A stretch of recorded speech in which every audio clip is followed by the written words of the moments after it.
Hey guys, Shawn Ziem, the host of the Webtalk Legends Podcast. Another video, another collaboration. This is where it's at, guys. Dropping value consistently, having guests that will share their story that you can learn from. You can take tips, the strategies, and actually implement. If you don't, I don't know why you're watching podcasts. I'm not sure why you're involved with motivational things. I'm not sure why you're trying to learn things if you're not actually taking action. So I'm challenging you. If you're learning things from these podcast, anyone, it could be ours, it could be someone else. If you're not taking action, shame on you. A couple housekeeping rules. If you're tuning in live, at least you can do is drop a hashtag live, hit that like button. Don't forget, hit that share button. If you haven't already, subscribe to this channel. If you're ones that just, don't like to engage, want to just listen, the least you can do is hashtag live. But also ones that are above and beyond, drop where you're watching from, and also are you involved in any businesses, etc. Drop. This is about networking as well. Also, if you have questions, drop them. We would love to engage with you as well. And last thing, if you have a favorite emoji, the algorithm loves having emojis and comments and everything else. So please engage. Please engage. If you're on the replay, hashtag replay at least. And let's get this show on the road. And we bring on Spencer Freedman. What's up, man? How are you? Shawn, what's going on, dude? Happy to be here finally. I feel like I've seen you doing these things for many years. You've been going a long time with these podcasts now. Yeah, I've been doing a variety of things over the years. And I didn't know how powerful it was until you start doing it. And if you're consistent with it, that's what people fail. They're like, oh, I don't get anything after doing a couple videos. No kidding. It takes you like 6 months before you get things really rolling. But I appreciate you taking some time out of your busy day to be with us.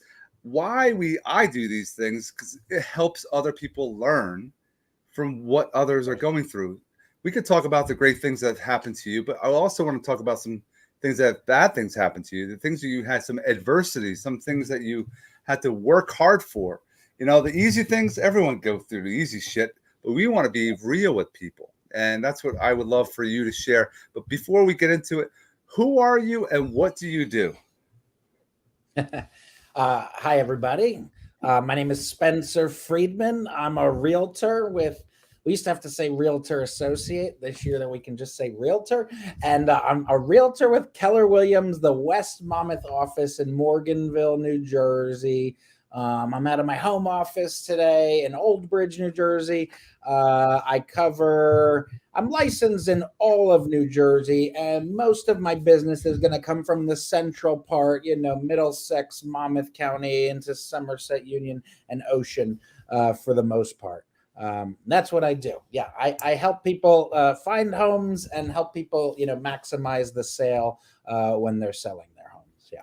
No, it's great. And it's what we're going to share, guys, those that are popping in. We're going to share and learn about Spencer. It's not all about real estate as well. A lot of people, it's funny, you see on social media, all the ones that just drop, list with me, buy with me, invest with me. The ones that are not doing that are getting all the business. The ones that I see it with the mortgage people, I don't see it with the insurance people. They think they could just go into offices and get business. But I know this stuff works, and we're going to learn about things. And I've been friends with you for a while. And we had some calls. We haven't done video yet. So this is we haven't met in person. So it's another fear that people have is we're doing this live and people are going to criticize that. People are like, oh, they're going to talk about us. That's a good thing. It's good to have people talking about you and that you're providing value, because a lot of people have a fear of doing what we're doing right now. Yeah, it's funny. I find the live really works well. In 2020, the COVID year, I started doing a series on Facebook Live. It was called Just the Tip Tuesday. And we started in January, so it was really before COVID hit. And we did it for about 55 or so episodes. And I say we because my son, who was 7, turning 8 at the time, would join me. And it was great. We would just give, you talk about consistency, and I've gotten away from it. I'll be honest. I'm very far from perfect, but that year I was really good with it. And it was a great, 2-3 minute segment, like bonding time with my son. It was fun. I would give a real estate tip and he would tell the joke at the end. And it's funny, since I've stopped doing it, because I sort of ran out of ideas, right? Content is always, I didn't want to recycle the same stuff. And, but it really helped my business. I mean, I'll jump right into it. I mean, that year, just by doing one live every week, live on Facebook was great because it sends a notification to everybody on your feed. And it's just like a weekly reminder, hey, I'm in real estate. And we had a little bit of fun with it. And we did it for such a long period of time. I mean, I saw my business really shoot up. So, congrats to you. My hat's off to you for how long you've been doing this. It's not easy. No, I appreciate it. And it's something that people don't realize. You say you're with Keller Williams. There's other people with different companies or any other businesses that we can talk about. When you're selling something, you're selling yourself. And that's what people don't realize. My business is down. I have to go somewhere else. That's completely false. You are the reason why you're not doing well, because you're not marketing. You're not putting yourself out there. It's not the company. And a lot of people, you are the company. You are the face. You are the one that's, the brand. People don't realize it. They go into real estate and they think, oh, I'm going to get my real estate license and make all this money, which doesn't always happen. Because it takes some time and it takes that work, right? Big time. Yeah. There was a stat I heard at a meeting yesterday, and everyone got into real estate. I mean, listen, I got into it for the same reason. I thought it was going to be easy. I've always been in sales. I always had a customer service background, and the company I worked for basically shut down. So I was like, all right, it's time to go do something new. And I thought it was going to be a heck of a lot easier than it was, and it's not. It's quite difficult, actually. Like you said, you really got to put yourself out there. You got to show up. There was a stat in this meeting yesterday that basically said, during the height of the real estate market, which has been the last few years, we had something like 16,000 agents just in our MLS alone, the Monmouth Ocean County MLS.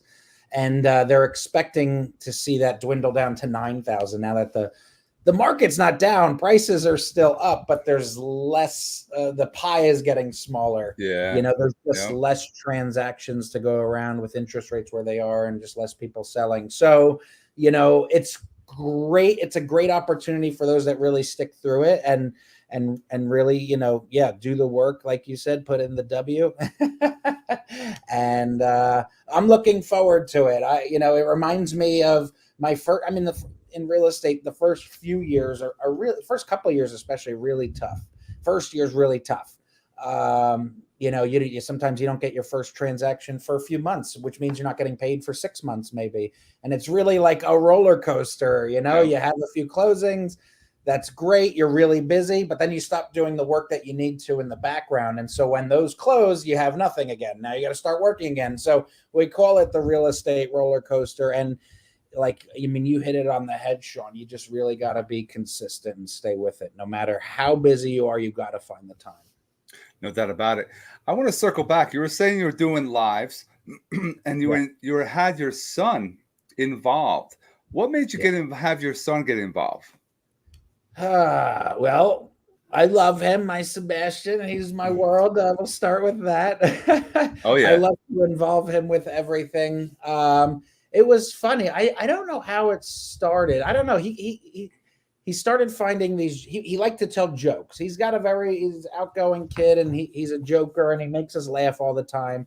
And then he would start telling us all these jokes that he found, and it was just like, hey, why don't you tell, your joke? We'll make it at the end. And this way we can do something involved, especially during COVID when we were really locked down and, stuck in the house together. So we kind of made it a little bit of fun. I liked that he, I thought back to when I was growing up, and I would like fake sick being out of school a lot of times, just so my dad's office was right around the corner from my elementary school in East Brunswick. And he would come and pick me up, and I would just hang with him. And he had a computer, which was cool in 1987, and he would show me how to use it. And I would just play with my baseball cards and sit on the floor. We didn't have phones or anything there. I just like to be with him. So I found it was really good time for us to be together. Maybe he'll learn a little bit about real estate too. Not necessarily that I want him to go into this field, but I don't know. He would go on showings with me from time to time if we, especially when he was younger, we couldn't leave him home. And, so why not learn a little bit about it and have some fun doing it? No, I love it, man. I do the same thing. I did it with I had my one daughter, Natalie, who had the liver transplant, and we were doing all kinds of content. I was sharing, and people are like, why would you do that? And I said, why would I not do that? People go through shit that people have to talk about. And yeah, it was tough. It was like a scary, dark moment that we've gone through, my wife and I. And but coming out on the end, it's like phenomenal. And people are like, I'm so glad you shared your story. And we just did it because we thought it would help others as well. And that's why you did it as well. It's also, people will tune in with their kids, with pets, with something like money or high end cars. People make, they'll make a more of a reason to tune in and connect. If it was just me and you just talking, it's different than if we ever bring our kids involved. They're like, oh shit, they're kids. So how many kids do you have? Just one, just Sebastian. He's 11. It's funny. We always wanted to have another, just never happened. But when we moved a couple of years ago, it was funny. We moved in and there was two boys. There still are two boys that live next door to us, and they're the same age as him, same age and 1 year older. So it was like perfect. He got to have the brothers he always wanted, and they have a sister too, who's super sweet. But like they have sleepovers and like that. Like it brought so much happiness to my heart, because where we used to live we were renting an apartment. And there weren't a lot of kids in the neighborhood, and like we didn't really have room, for sleepovers and stuff like that. And then we got this house with a basement, and like we made the basement his. I remember when I was a kid, and one of my best friends, he had an awesome basement. We'd go down there and play, Genesis back then. Now he's got the PS5 and the Xbox and stuff. And when I was upstairs, I can remember the first night he had a sleepover, and I could just hear them like destroying the place down there, but laughing and screaming, and like. I'll never forget that feeling. It makes me so happy. Yeah. No, it's something that I found, having a kid or many kids, like I have 4, it makes you grow up. You don't grow up until you have a kid, because you have nothing to really ground you. You can do anything and everything until you have to really focus on keeping someone alive. That's when you grow up. It's so true. I laugh. I always tell this. I don't always tell this, but it just came to mind. Like when I was growing up, I was deathly afraid of spiders, and I'd always have to call my dad in to kill it. And he'd be like, "What's wrong with you? It's a little spider." And now he does it, and all of a sudden I get like dad muscles, and I'm like, I'm ready to kill it. I'm not afraid anymore. It really is. You never have loved something. I mean, 4 kids, God bless you. One is really easy, especially now that he's 11. I mean, he does football and he's very active and everything. But I don't know, how do you guys juggle 4? I mean, thank God there's 2 of you, but you're very outnumbered. It's definitely. I read something, or I watched some kind of video or something short, probably a TikTok thing, and one kid. A lot of people can handle one kid. 2 kids, it gets, now you're kind of evened up the score. Once you have more than, like, you have 3 or more, it's like it's complete chaos. I believe it. God bless. I have an older one. I have almost 17-year-old. Then I have my almost 5, almost 3, and I have my 1-year-old. So it's been, I mean, everyone worries about cleaning their houses. I'm a clean freak, and I try to keep it down. Like, I know I'm just dealing with it. It's a short period of time, but it's something complete chaos you got to control. You have the breakdowns with the girls in the morning, and my son is really the coolest one so far out of all of them, right? But he's young, so it's get the attitude. But it's just, it's like you said before, you're being present. A dad, and I have been talking a lot about this recently, is dads have to be present. You got to take this and put this thing away. You're actually moments you want to be with them. Like, I'm going to go to the park with my kids after our podcast, because it's important to spend time with them and be there. It's not just, a lot of people always work so they can make all this money, and they don't ever enjoy themselves. Yeah, it's true. No, it's amazing that you have to carve out time for them. As busy as we get.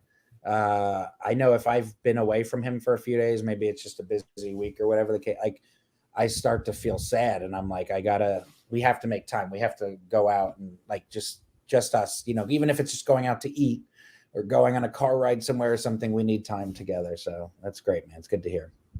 And with content, you were saying about content is everywhere. A lot of people forget it's anything and everything that you can share during your day. If you're a lot of people have trouble with, what they do in the morning, morning routine. Is there something that you do that gets your yourself going on a successful ride, on your day? Is there anything that you can share with people? Yes. So I start my day off. I go to the gym nearby. It's called the Max Challenge, and I started with them in 2017. It's literally changed my life. I've lost a lot of weight. I've gotten healthier. They got me in such good shape. I mean, I ran a marathon in 2017. It was amazing. I'm not a runner. I didn't run my first 5K until that year, but they just get you that mindset. And so I go to the 6 a.m. class. So I get up 5:15 a.m. I go to the 6 a.m. class. It's 45 minutes. Sometimes I'm a little late, so maybe it's 40 minutes. If somebody's watching, they'll call me out on it. But it's the workout. It's the loud music's pumping. You're sweating. You're just moving, and it really gets my day right. And I love the people that are there. If I miss a day, like I've been out the last couple of days, I have some sort of a knee injury I'm dealing with, and it's really killing me. Not the pain, but not going, because when I go there in the morning, it sets my entire day up for success. It really does. It clears my head. Like the physical part of it is great because I do feel stronger. I'm running around showing homes. I'm running upstairs, downstairs. It makes a big difference. I'm very active. I like to play golf. I play pickleball. It helps me with all of those things. But the most important part of it is just setting the day up right. And that it really does. It clears my head and it makes me feel good about myself. It gives me energy. You would think it makes you tired. It actually does the opposite. It gives me energy and it makes me feel great about myself. And like, I can't wait. I'm hoping to go back on Monday, just giving it a few days rest, because without it, I'm scared. I'm gonna have to figure something else out, Yeah. I'm glad you said that, because a lot of people forget about going or keeping themselves healthy. Because if you just said it, you have enough energy to go for all your showings, to be with your son. You could do a lot of things. You feel stronger. It's not all about like having that perfect body or, Right. I have all these muscles. And I heard this recently too. And I agree with it. I want to stay young enough so I can still dominate my kids on any event that we're doing. And I was like, you know what? That sounds freaking awesome, because That's a it's good true. reason. I want to be the dad. I want to be a grandpa that's like, holy shit, that's your dad or that's your grandpa? Yeah. That's the comments I want. I don't want to be, there's, beer belly dad or beer belly grandpa. That's the mentality. And you said the Max Challenge. And I know Jim Flanagan. He's down in Tom's River. That's not near you though. The Max Challenge must have they must have a couple locations, because I've heard him talk about that too. Yeah, it's great. It's great. And I started off there at the 5 a.m. class, and then over the years I was like, wait, I don't have to get up so early, because then I was getting up at 4:15, and so I started going. It's great. They have classes all day. You could go at night. You can go as many times as you want. But yeah, I go to the one in Old Bridge, right here in Old Bridge. There's one that I know in Alp and Freehold. I think Tom's River has a couple areas, and it's like that. Music is powerful. It gets you going, and if you're around other people, I've been doing a lot of at-home workouts. I'm a Beachbody coach or partner now and all that stuff. So I love it. And like you said, you feel bad about not going, but you can't because you have a little injury. But that's a good thing. Like, you feel bad, you beat yourself up because you want to do it. You created a habit that you need to do it because it's important. Then I have to go. Yeah. And I love it. Like, it's my mental health. I was telling my wife this morning, I'm like, that's how I get over, some anxiety, or if I have stress. That's my mindset. Like, I'm able to relieve that stress. We all have it, but and I agree with you as far as in the morning. And I wish I could get up. I have still the young one. I have a 1-year-old. So here and there, you never know if I have a straight night sleep. But getting up, I would love to do it. So I do it at night. But you get that massive energy. Here, I love you said you played pickleball and golf. Yeah. What's your favorite club while you're playing golf? Well, it's definitely not the driver. When I hit it well, it's nice, but Old Faithful, I used to call it, was my 3-wood. I would bang that out when the driver wasn't him. But now now it's the 4-iron, probably the 4-iron, because I can hit it like 200, 210 or so, let's say, and at least it goes straight most of the time when it doesn't slip out of my hands and open up. But probably it's not my putter, it's not my driver, unfortunately. No, I haven't played as much as I haven't played at all in the last couple of years. That I usually play often. I grew up, I was a caddy and all that stuff, and I was, that was a fun time. But golf, man, nobody realizes that. I believe that's the best sport out there. And people say, oh, you don't have to, you can go in a cart. No, I'm saying if you carry your bag and you actually walk an 18 and play an 18, and if you swing a lot, that's actually good at exercise if you do hit over 100 maybe on your score.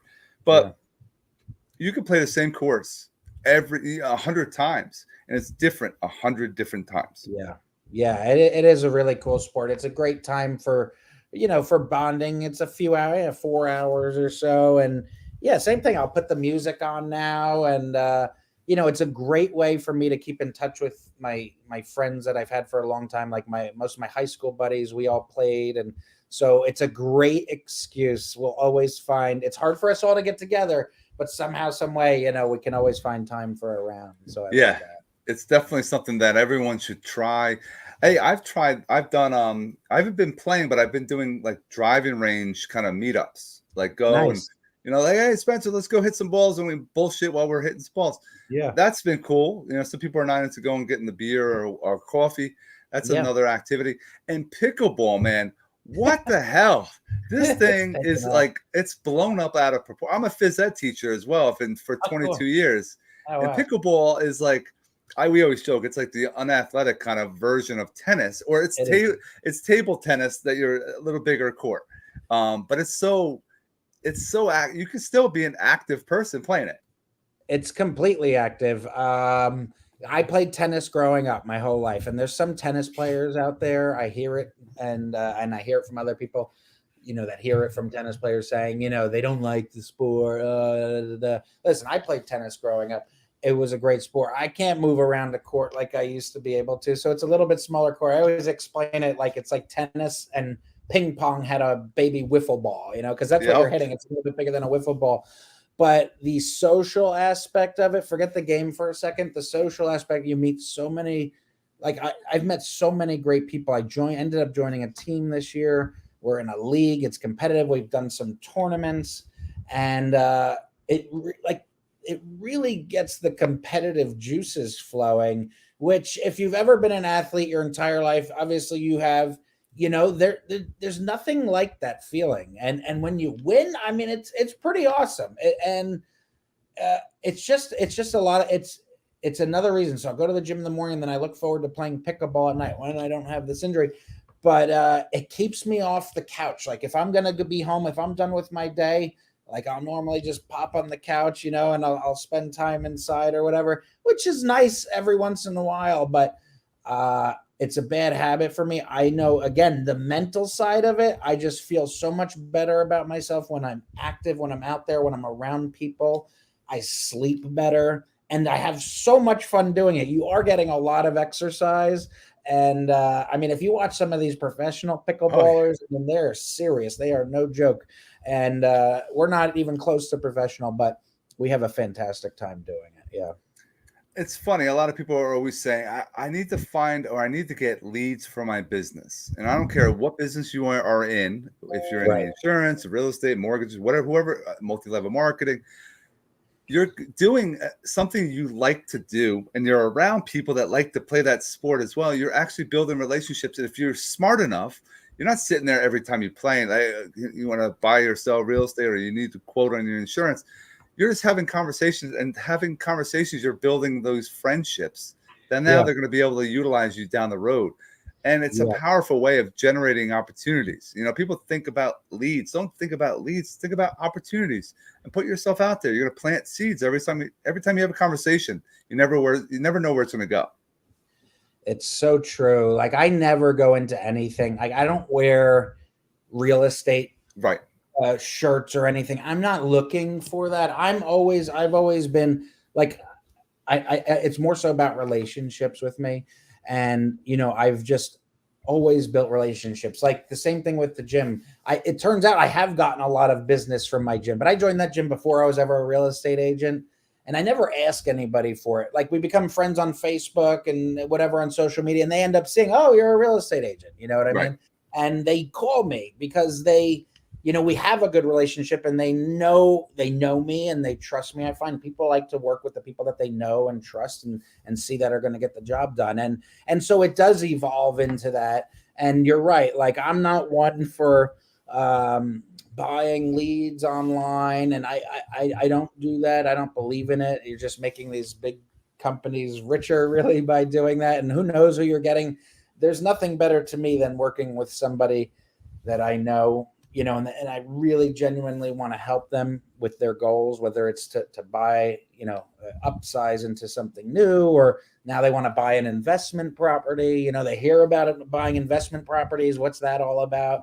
And educating them, at least providing as much information as I can, and, kind of taking it from there, selling their house, they're moving out of state. This is going to help them with their move. Or, I mean, you have people, my father, they selling their parents' home. Maybe they're going into an assisted living, and it's very expensive to do stuff like that. Every dollar counts, and there's nothing, I want to make it as little stress as possible and as quickly amount of time as possible for the most amount of money as possible. And I view it as, back to the marathon, it's a marathon, not a sprint. Real estate. I'm not about, for this transaction, if I have to sacrifice something for myself to solidify that relationship and to make them happy, because it's not about them. It's about them having that incredible experience and then referring all of their friends and family to me. That's more important to me than anything. No, that's well said. And a lot of people use real estate to build wealth, and it's important to be focused on something. I mean, are you one that has an education on cryptocurrency? No, I dabbled with it a little bit earlier this year, and I didn't know what the heck I was doing. I don't know anything about cryptocurrency. Yeah, basically. It's something I never knew about. And it's, you have some people out there are against it. They're like, oh, it's, nobody, it's not regulated, all this stuff. But nobody, you have to have an education. You have to learn about it. And I got to the point now, I have a couple coins that I've purchased. Awesome. And I've been doing, they have liquidity pools, and you're actually a bank. So every time someone buys this coin, you're actually earning fees. People are like, I never knew about this stuff. And people are like, well, and it doesn't cost a lot of money either, but people don't want to learn things that will help them. Like, have you ever developed, do you do your own websites for your? I have somebody help me with my websites. I'm not good at, like, they'll ask me for my input on, which pictures do you want to use? Are there any testimonial stories, whatever? I'll give them whatever they need, but I don't actually do the websites myself. This is like an education that I've used, that you can learn affiliate websites. You can create something, and it doesn't take long, but people don't want to spend time. I opened up, as far as our podcast, that people learn things, but they don't want to implement. They go to all these like webinars. They go to a in-person thing. They're all rah-rah. They might go see Grant Cardone or Tony Robbins, all fired up, but they never do anything. It's like, people have to start taking action more, instead of just getting all this content, which is everywhere, to actually teach other people. Yeah, I go to a couple of conventions each year for my Keller Williams, and I was in Austin in May, and then I was in Anaheim in February, and there was so much great information. And I had a coach at the time, and I said, I don't want to do what I've always done and write this all down. I take these amazing notes on my computer because I'm a much better typer than I am a writer. And he said, listen, on your ride home, like, you got to highlight, on the plane ride home, highlight like 5 things or whatever, pick 5 things, and that you're going to implement now and start working on. Because otherwise that's what happens. You forget about it. There's so many great nuggets, so much good information out there, but you're right. What are you going to actually do with it? You got to do something with it. And if people just started doing a couple, like 1 or 2 things, don't do everything. You're going to overwhelm yourself. Do 1 or 2, like, I'm going to do this. And like, just like video, people they're afraid of doing video. And I've been doing video since 2018. Right. And in the beginning, I'm like, my wife's like, what are you doing this for? And I'm like, I know this is going to work. It's just because I'm not just talking about insurance. I'm talking about everything. I'm having interviews. I do this. I was doing in-person stuff. It's so powerful, but people are like, oh, I can't do what you do. I didn't know what I was doing in the beginning. I really didn't. I just learned. You learn by doing. Grew up. Yeah. And it's just something that you just try. But if people don't try things, you're never going to know if you can really do it or not. No, it's awesome too. I mean, you were well ahead of your time doing that in 2018, because now it's all you hear is video. So kudos to you. Yeah, you were definitely on the right track. I remember you from like 2018, because that's when I got licensed in February of 2018. And I think we connected probably in that year at some point, and I just always remember the connection machine, baby. Is there anything you can share for those that are watching to help them with social media? Let's end on that. Any tips, any things that you're doing that are helping you generate opportunities? It could be using Facebook, Instagram, LinkedIn, YouTube, doing video, Facebook Lives. Any tips that you can share at the top of your head that are unique for you? Sure. So the Facebook Lives were great. I haven't done them in a while. I started them again this spring, but again, for the reasons I mentioned earlier, how it stays in all your friends' notifications for 24 hours. So that was huge for me. Absolutely. I do post to my stories quite a bit now, and I find I'm getting pretty good engagement. So, I think you can over post on your actual posting. I find I don't know the algorithms, but I see what works and what doesn't. And I find, one post a day, if you're getting a lot of engagement on it, you might need to wait like almost 24 hours for another one. I find that's what works with me. Sometimes something else will come up but I don't want to post it right after one another. I feel like it overloads and then you don't get as much engagement.